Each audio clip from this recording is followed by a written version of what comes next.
రాహుల్ గాంధీని చంపేస్తాడంట, అలాగే 25 మంది విపక్ష ఎంపీలను కూడా చంపేస్తాడంట. వినడానికి కొంచెం ఆశ్చర్యంగా ఉన్న, ఇబ్బంది కలిగించిన, అసలు ఈ మాట మాట్లాడినటువంటి వ్యక్తి ప్రజాస్వామ్యంలోనే ఉన్నాడు కదా, రాజ్యాంగం తెలుసు, చట్టాలు తెలుసు, మన న్యాయ వ్యవస్థల గురించి ఐడియా ఉంది, వాటి మీద గౌరవం ఉన్నటువంటి వ్యక్తి అయితే ఆ మాట మాట్లాడు. ఈ రాజ్పుత్ వంశానికి చెందినటువంటి కర్ణిసేన సంఘం ఒకటి ఉంది రాజస్థాన్లో.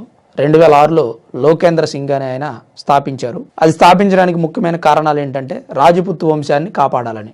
రాజ్పుత్ వంశ చరిత్ర చాలా పెద్దది. క్షత్రియ వంశానికి సంబంధించినటువంటి హిందువులు వాళ్ళు ఢిల్లీని పరిపాలించినటువంటి పృథ్వీరాజ్ సింగ్ చౌహాన్ కానీ, లేదా మొఘల్ చక్రవర్తి అక్బర్ని వ్యతిరేకించి అతని మీద పోరాడినటువంటి యోధుడు మహారాణా ప్రతాప్ సింగ్ కానీ, ఆ తర్వాత రాణి పద్మావతి దేవి కానీ, వీళ్ళ గురించి కొన్ని చరిత్రలు మనం చదువుకొని ఉన్నాం, కొంతవరకు తెలుసు. పూర్తిగా వాళ్ళ చరిత్ర తెలియకపోయినా మనం అడపదడప వినే ఉంటాం. అయితే రీసెంట్గా 2017-18 ఆ టైంలో వచ్చినటువంటి పద్మావతి సినిమా మీద కూడా ఈ రాజ్పుత్ వంశానికి సంబంధించిన వాళ్ళు కోర్టులో కేసులు వేశారు. ఎందుకంటే ఒరిజినల్గా పద్మావతి దేవి చరిత్రని సినిమాలో చూపించలేదు, వక్రీకరించారు అనే విధంగా. అయితే కర్ణిసేన అనేటువంటి సంఘం సాధారణంగా వాళ్ళ రాజ్పుత్ వంశాన్ని ఎవరైనా వక్రీకరిస్తేనో, లేదా సమాజంలో ఏదైనా వాళ్ళకి వివక్ష ఎదురైతేనో వారి వంశాన్ని కాపాడుకోవడానికి స్థాపించినటువంటి ఒక సంఘం. ఈ సంఘంలో ఉన్నటువంటి ఒక కార్యకర్త రాజ్ సింగ్, ఆయన అసెంబ్లీలో జరిగినటువంటి వాగ్వాదం ఏదైతే ఉందో, మహిళా విపక్ష ఎంపీలు నరేంద్ర మోదీ గారి మీద దాడి చేయాలని ప్రయత్నం చేశారు అనేటువంటి వార్త ఒకటి బయటకు వచ్చింది.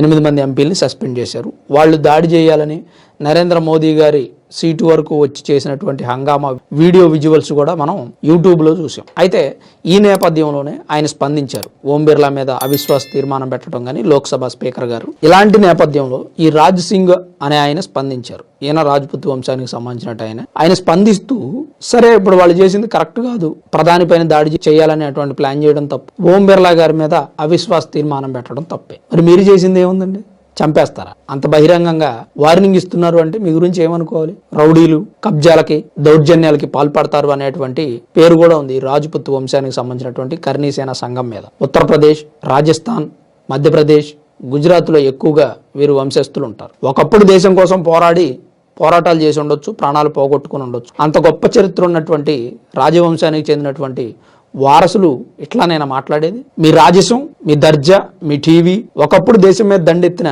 శత్రువుల మీద చూపించారు అంటే పద్ధతిగా ఉంది, బాగుంది. దేశం కోసం పోరాడడం అనేది వాస్తవం, తప్పులేదు. కానీ మీ వంశం కోసం పోరాడడం కూడా తప్పు కాదు. ఈ రోజు ఒక ప్రతిపక్ష నేతని చంపేస్తాను అని బహిరంగంగా వార్నింగ్ ఇస్తున్నారు అంటే అది ఎంత తప్పండి? 25 మంది ఎంపీల ఇళ్ల మీద పడి దాడి చేస్తారా? అదేనా మాట్లాడేటువంటి విధానం? మీరు మద్దతు ఇచ్చేటువంటి పార్టీ ఏదైనా అవ్వచ్చు, ఎన్డీఏ అవ్వచ్చు, లేదా ఎన్డీఏలో భాగమై ఉన్న బీజేపీ అవ్వచ్చు, ఏదైనా పార్టీకి మీరు మద్దతు ఇస్తున్నారు అనుకోండి, అది మీ వ్యక్తిగత విషయం, తప్పు కాదు. కానీ స్పీకర్ ఓం బిర్లా మీ రాజవంశానికి చెందిన వ్యక్తి అయి ఉండొచ్చు, లేదా ఇంకొకరు ఎవరైనా మీ రాజవంశానికి చెందిన వ్యక్తులు అయి ఉండొచ్చు. అంత మాత్రం దాడి చేస్తాం, చంపేస్తాం, ప్రతిపక్ష నేతలను లేపేస్తాం అంటే ఎంత తప్పండి అది? మన దగ్గర చట్టాలు ఉన్నాయి, ప్రజాస్వామ్యం ఉంది, కోర్టులు ఉన్నాయి, అవే శిక్షలు విధిస్తాయి. ఓం బిర్లా మీద వాళ్ళు అవిశ్వాస తీర్మానం పెట్టారు, రాజ్యాంగంలో ఉన్నటువంటి హక్కు అది. దాడి చేయాలనే హక్కు లేదు అనుకోండి, అది వేరే విషయం. ప్రధాని మీద దాడి చేసే హక్కు ఎవరికి లేదు, రాజ్యాంగంలోనే కదా, ఎక్కడా లేదు. మరి వాళ్ళు దాడి చేయడానికి ప్రయత్నం చేశారు కదా, దానికి సమాధానం ఏంటని మీరు అనుకోవచ్చు. దానికి సమాధానం ఏముందండి? చట్ట ప్రకారం శిక్ష పడింది. నిజంగా వాళ్ళు దాడి చేసి ఉంటే ఖచ్చితంగా దానికి సంబంధించినటువంటి ఏం చేయాలో చేస్తారు. అంతేగాని ఇది ఇంకా రాచరికపు పాలన కాదు. మనల్ని ఎవడైనా రూల్ చేస్తేనో, లేదా ఎవడైనా మన మీద అసంతృప్తి వ్యక్తం చేస్తేనో వాడిని చంపేస్తాం, నరికేస్తాం, కొట్టేస్తాం అంటే ఒప్పుకోరు. సో ఇక్కడ రాజ్పుత్ వంశానికి సంబంధించినటువంటి రాజ్ సింగ్ మాట్లాడినటువంటి మాటలు చాలా తప్పు. ఆయన్ని అరెస్ట్ చేయడం జరిగింది, క్షణాల్లోనే ఆ వీడియో వైరల్ అయింది, అరెస్ట్ చేశారు ఆయన. ఇలాంటి మాటలు మాట్లాడుతూ మీరు అభిమానిస్తున్నటువంటి పార్టీ ఏదైనా ఉంటే ఆ పార్టీ యొక్క గౌరవం తగ్గిపోతుంది. ఇప్పుడు ఏమనుకుంటున్నారు? ఎన్డీఏకి రాజ్పుత్ వంశానికి సంబంధించినటువంటి కర్ణిసేన సంఘం సపోర్ట్ చేస్తుంది. ఎన్డీఏలో భాగమైనటువంటి బీజేపీ పార్టీని ప్రతిపక్షాలు గట్టిగా ప్రశ్నిస్తున్నాయి కాబట్టి, ఏకిపారేస్తున్నాయి కాబట్టి, వారి తప్పులను ఎత్తి చూపుతున్నారు కాబట్టి చంపేస్తామనే ప్రయత్నం చేస్తున్నారు. ఇది బీజేపీ పార్టీయే జయిస్తోంది. కేసీ వేణుగోపాల్ ఏమంటున్నారు? కాంగ్రెస్ నేత రాహుల్ గాంధీ ప్రజల కోసం పోరాడుతున్నారు, ఆయన చంపేయాలనే ప్రయత్నం బీజేపీ పార్టీ వాళ్ళు చేస్తున్నారు. ఎంత చేసినా మేము తగ్గేదే లేదు. ఈ రకంగా రౌడీల చేత వార్నింగ్లు ఇప్పిస్తే మేమేమైనా భయపడతామా అని అంటున్నారు. కేసీ వేణుగోపాలే కదండి, ఎవరైనా అంటారు. మిమ్మల్ని అరెస్ట్ చేయడానికి కారణం ఏంటంటే మీరు మాట్లాడినటువంటి మాటలు తప్పు. ఒక్కసారి తెలుసుకోవాల్సిన అవసరం ఉంది. ఈ దేశం రాజ్యాంగం ప్రకారం నడుస్తుంది, చట్టాలున్నాయి, కోర్టులున్నాయి. మీరు చేసినటువంటి తప్పుకు శిక్ష ఖచ్చితంగా విధించబడుతుంది. దాన్ని బట్టి నడుచుకుంటే మంచిది. మరి అంత సిల్లీగా ఆయన చంపేస్తాం, రాహుల్ గాంధీని కాల్చిపడేస్తాం, 25 మంది ఎంపీల ఇంటి మీద దాడి చేసి వాళ్ళని కూడా, అసలు ఇది మనం చెప్పుకోవడానికి చాలా ఇబ్బంది కలిగిస్తుంది. ఇలాంటివి అస్సలు ఎంకరేజ్ చేయకూడదు ఏ పార్టీ అయినా కానీ. అందుకని అరెస్ట్ చేయడం అయితే మంచి పనే. మరి రాజస్థాన్లో భజన్లాల్ ఉన్నారు, ఆయనే ముఖ్యమంత్రి, బీజేపీ పార్టీకి సంబంధించినటువంటి వ్యక్తే. మరి ఆయన హస్తం లేకుండా ఆయన అరెస్ట్ చేయడం జరగదు. ఆయన బాగా స్పందించారు. ఒక రకంగా ఆయనకు కూడా హ్యాట్స్ ఆఫ్ చెప్పొచ్చు.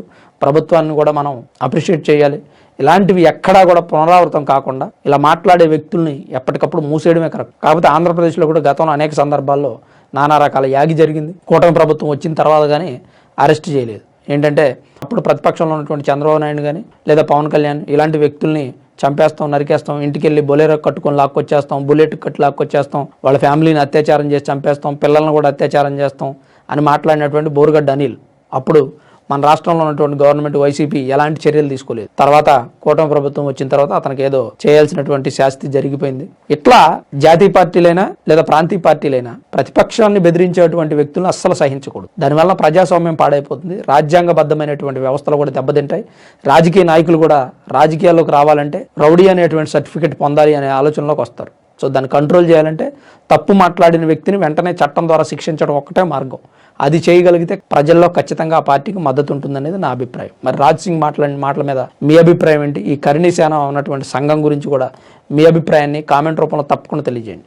వీడియో చూస్తున్న ప్రతి ఒక్కరూ దయచేసి వీడియోని లైక్ చేయండి. Thanks for watching this video. This is Ram signing off సన్మన్ studios.